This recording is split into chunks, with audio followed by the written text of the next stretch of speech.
mu myaka igera ku bihumbi 200 ikiremwa muntu kimaze ngaha ku isi, umubumbe w'isi warahindutse ku rugero rutangaje. Iki kiremwa muntu caje gisa naho gitandukanye n'ibindi biremwa casanzeho, gishaka no kubigenzura, kiba umwami w'ibiremwa vyose. Ariko nubwo kino kiremwa cibona nk'ikiza ubwenge kurusha ibindi vyose, hari ikintu cananiwe gutahura. Kwitegereza ibimukikije, ikirere cuzuye inyenyeri, inguvu zitangaje ziva ku zuba, imvura, imiyaga n'ibindi, vyatumye kino kiremwa cibaza ikiri hejuru y'ibi bintu vyose. Umuntu uko yagiye atera imbere mu bwonko niko yagiye yiyumvira ibibazo bikomakomeye, ari naho yahangayikishwa no kumenya iyo yaje ava ndetse n'igituma ari ngaha ku isi. Nta siguro nimwe yari afise, kuko ubwonko bwiwe ntibwashobora gutahura urusobekerane rw'ibinyabuzima bimukikije, ibiboneka n'ibitaboneka, na cane cane ko umuntu ari ubusa muri aya masi n'amajuru atagira imipaka. Ni muri uku kutamenya ikiremwa muntu catangiye kwiyumvira ko hashobora kuba hari ikintu kigenzura ibintu byose, ikintu cashizeho ibyo abona n'ibyo adashobora kubonesha amaso. Iki kintu maze acita Imana. Imana isumba vyose. Iyi Mana yagiye ikoreshwa mu vyiza no mu bibi, ndetse hagira naho iba nk'igikoresho co gucinyiza no gutera ubwoba b'imitima ihuha. Muri politike iyi Mana yarakoreshejwe n'ubu iracakoreshwa mu kugenzura no gucinyiza abantu, aho umutegetsi yitwa atumye n'Imana kugira arokore intama zayo. Ese mu by'ukuri Imana twumva, Imana twigishijwe, ni Imana nyakuri canke n'iciyumviro cavuye mu bumenyi buke bw'ikiremwa muntu? Iyi Mana bavuga cane cane twumva mu madini y'Imana imwe bita religion monotheiste, yoba ariyo Mana y'ukuri yaremye amajuru n'amasi? Ubwiye Imana ni ituma abanyepolitike guhuma amaso abo batwara mu kubemeza ko barungitswe nayo, mu kubakura mu buja bakabajana mu bihugu by'isezerano. Ndaguhaye ikaze muri iyi video ikubwira amabanga utigeze wumva, ariko bigusaba kugira umutima urinda kugira ugumane nanje, kuko ibyo ngiye kukubwira bishobora guhindura uko wari usanzwe ubona isi n'Imana wigishijwe kuvuka ivuka.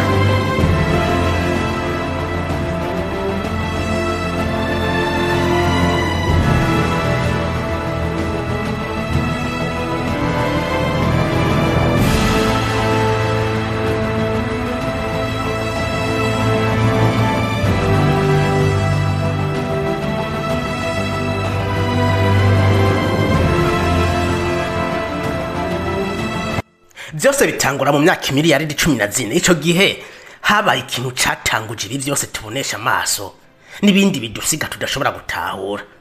Iturika ryavuye mu kantu gato cane kangana n'urutetegururo, ryatumye havuka igihe, umwanya, havuka n'udutafari duto duto, ibintu byose dushobora kubonesha amaso no musi vyubakiyeko. Havutse kandi nguvu, havuka n'umuco. Ikirere c'ico gihe cari gihejeje kuvuka, cari gishushe cane, ari nako gikomeza kwaguka. Muri uko kugabanuka k'ubushuhe, twa dutafari duto duto tugize ibi bintu mubona bidukikije twatanguye kwishira hamwe, maze hatangura kuvuka inyenyeri za mbere zari zigizwe n'imyuka ya hydrogen na helium. Uko iminsi yagenderegera imbere, izi nyenyeri zarasaza zigaturika, zikavyara ibindi bintu, gushika havutse n'ayandi matafari aremereye nk'icuma canke fer, nikere n'ibindi. Abaciye mw'ishuri, aya matafari ni ya ma-éléments chimiques miga muri tableau périodique. Ufashe ikiremwa muntu ukagishira muri microscope canke muri reka mvuge scanner, kiba kigizwe n'utu dutafari duto duto twita amatome.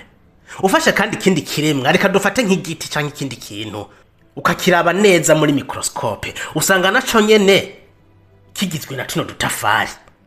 Isi ibibaho byose dushobora kubonesha amaso bigizwe n'utu dutafari twavuye ku nyenyeri zapfuye mu myaka miliyaridi n'imiliyaridi zaheze. Tuno dutafari nitwo twiteranije bivanye n'ubushuhe bwari ku rugero rwiza, amazi atemba, havuka ubuzima. Aha hari mu myaka imiliyaridi 3 n'igice. Muri uko kuvuka k'ubuzima haje ibiremwa bitandukanye bigenda bisimburana, bimwe bizimira bivanye n'imihindagurikire y'isi, hakavuka ibindi bishasha. ikiremwa muntu cavutse hirya yejo mu myaka 200 gusa ugereranije n'igihe ubuzima bwabonekeye ngaha ku isi. Umuntu n'uwejo bundi nico kinyabuzima gishasha cabonetse kuri uyu mubumbe ariko kiza gihindura ibintu vyose. Ubwonko bw'iki kiremwa bwagize impinduka zidasanzwe bituma bushobora kurema ibintu bitanabaho imbere yiwe. Muri uku kurema yaremye n'ikintu casigura ibyo adashobora gutahura akoresheje ubwonko bwiwe, Imana canke amadini. Mu biremwa byose bibaho nico kiremwa conyene gifise iciyumviro c'Imana. Abahinga mu bijanye na anthropology bavuga ko iciyumviro c'Imana caje mu muntu inyuma yahavuye mw'ishamba atangura kuba mu miryango. Ico gihe umuntu ntiyatahura nk'ibijanye no gupfa, kuki dupfa iyo umuntu apfuye ajahe, kuki turi ngaha. Byaramutangaza kubona nk'ibintu bitangaje nk'ibirunga, izuba, imvura, inyenyeri. Ibi byose byatuma yiyumvira ko hashobora kuba hari inguvu ziri kure y'ubushobozi bw'ubwenge bwiwe adashobora gutahura. Nta kindi kirema gifise ubushobozi bwo kwiyumvira ati ninde yandemye, kubera iki ngaha ku isi, ninapfa nzoja hehe. Mbere iciyumviro co gupfa ku bindi binyabuzima ntikibaho. Umuntu wenyene niwe ashobora kwibaza kubijanye n'urupfu rwiwe. Inyuma y'ivuka ry'iki ciyumviro c'Imana havutse amadini. Aya madini nayo saya hirya yejo mu myaka 2000 n'imbere yaho amadini yarahari. Uhereye muri civilisation za kera nko muri Egiputa no muri Mesopotamia hari imana nyinshi n'amadini atandukanye. Mu gihe ca Antikite, mu gihe c'abafaraoni bemera imana nka Zeus, Osiris n'izindi. Aha hari n'imana z'izuba, imana z'imivinyo n'izindi imana nyinshi zabaho ico gihe. Ariko guhera mu myaka y'2000 niho hatangira kuvuka amadini ashira imbere imana imwe, religion monotheiste. Aya nayo ni Judaisme, Christianisme na Islam.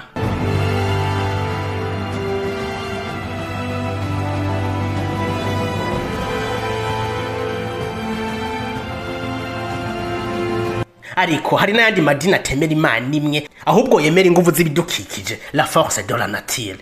Aha twovuga Buddhisme. Muri iri dini ry'ababudiste ntibemera imana nk'umuntu azohana bakoze nabi agashimira bakoze neza. Muri iri dini ntibemera ko abapfuye bazozuka ku munsi w'imperuka bagacirirwa imanza. Aba bemera ko vyose ari umuzingi, karma. Muri iyi si niwakora iciza kizokugarukako, niwakora ikibi naho vyanse bikunze kizokugarukako. Vyose n'umuzingi. Mu ngaruka zimwe z'igicumviro c'Imana hamwe n'amadini harabayeho gutera ubwoba abantu bafite imitima ihuha. Aba bantu babwiwe ko hari umuriro ubarindiriye mu gihe bokora nabi canke bakitwara uko Imana idashaka. Ariko igiteye ubwoba kurusha ibindi nuko ubwoba bashizwemwo bwatumye bagirwa baja, bubaha basebuja babo bahumirije ku buryo bw'uko bigorana guhaguruka ngo bikuke iyo barenganijwe. Umutima wuzuyemwo ubwoba ntushobora kwigenga. Muri iyi si harabatahuye ko Imana ari igikoresho gishobora kubafasha kugera ku byo bipfuza. Aba nibo bayikoresha mu gukandamiza abandi. Aba nibo bayikoresha mu kunyaga abandi bitwaje izina ry'Imana. Ibi kenshi bibonekera mu madini y'Imana imwe, religion monotheiste, aho usanga bose barabaye abahipokrite, abantu biyorobeka. Muri aya madini usanga amasengero yuzuye, bagenda n'ibitabo vya Bibiliya, Korani n'ibindi vyinshi bemejwe ko vyanditswe n'Imana. Iyamana yava ku kutamenya ko kiremwa muntu. Aba bantu bita ngo nabi Imana abafise inzigo n'ugwanko bibarengeye. Nibo bicana hagati yabo. Ehera biriko biraba intambara aho ibihugu bitera ibindi, aho hakogwa ihonyabwoko, abantu bakicana ku mugaragaro, ariko bukeye bagahurira mu masengero no mu misigiti gusenga y'Imana.